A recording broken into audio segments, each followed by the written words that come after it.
Assalamualaikum warahmatullahi wabarakatuh. Kami dari kelompok 3 Kepemimpinan Manajemen A ingin mempresentasikan hasil kerja kelompok kami tentang konsep kepemimpinan publik. Sebelum itu, saya ingin mengenalkan nama-nama anggota kelompok 3, yaitu yang pertama, Andika Ferdian Syaharahap, Anggi Fuzi Nadia Sibuya, Ayu Eka Suci, M. Alfi Syahril, Sandriana Aisyah Putri, dan Tisa Uljannah. Kemudian kita masuk ke materi pertama yang akan dijelaskan oleh Andika Ferdiansyah.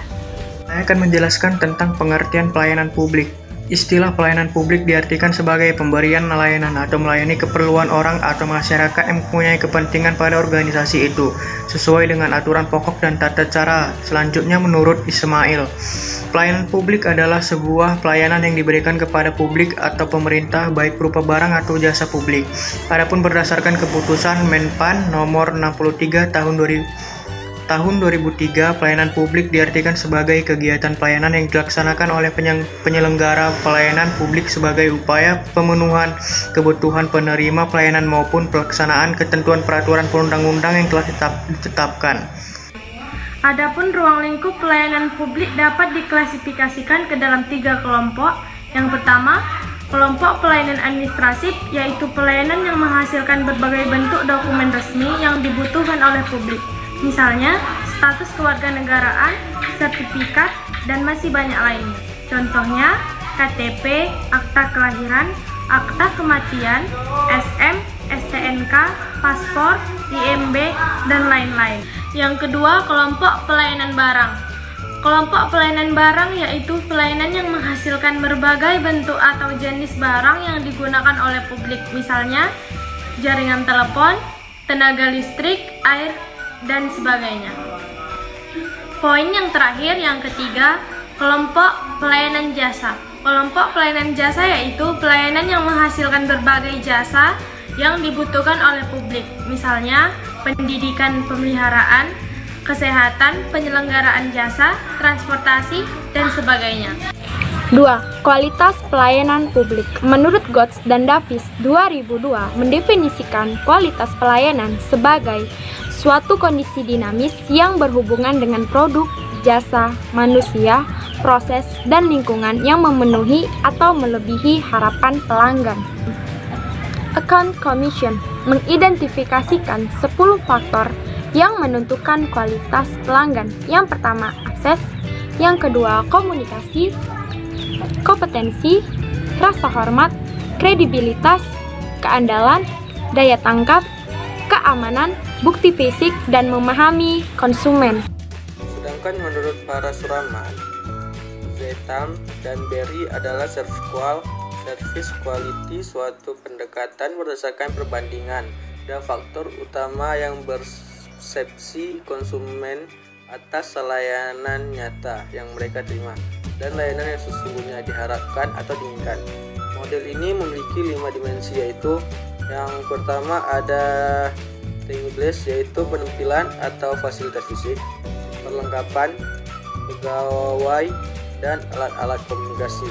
Yang kedua itu ada reliability, yaitu kemampuan untuk melakukan pelayanan yang telah dijanjikan secara akurat. Yang ketiga itu ada responsif, yaitu kesediaan untuk membantu konsumen dan menyediakan pelayanan dengan cepat. Yang keempat ada assurance, yaitu pengetahuan, kesopan santunan para pegawai, dan kemampuan untuk menyampaikan kepercayaan dan kerahasiaan.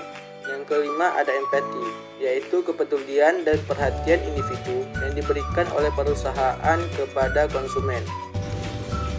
Saya akan menjelaskan tentang kepemimpinan dalam peningkatan kualitas pelayanan publik.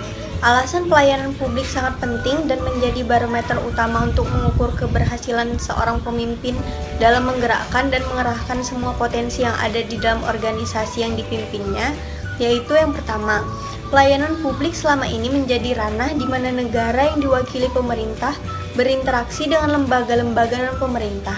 Dalam ranah ini terjadi pergumulan yang sangat intensif antara pemerintah yang secara langsung diwakili oleh gaya atau perilaku kepemimpinan publik yang wajib memberikan layanan publik dengan warganya. Buruknya praktik penyelenggaraan pelayanan publik akan mempermudah warga dan masyarakat luas memberikan penilaian terhadap baik buruknya gaya atau perilaku pemimpinnya.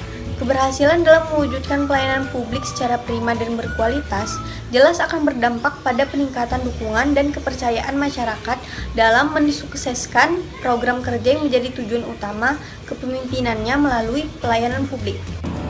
Kedua, pelayanan publik yang wajib diberikan pemerintah kepada masyarakat.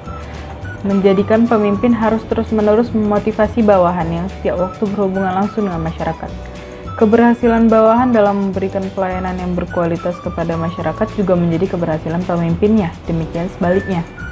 Ketiga, dengan semakin meningkatnya kesadaran masyarakat di dalam berinteraksi dengan organisasi publik menyebabkan pemimpin harus akuntabel, berintegritas tinggi, dan transparan.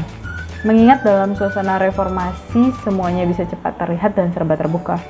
Oleh karena itu, kepemimpinan yang dibutuhkan saat ini adalah pemimpin yang bertanggung jawab atas tugas yang diembannya dengan integritas yang tinggi dan transparan.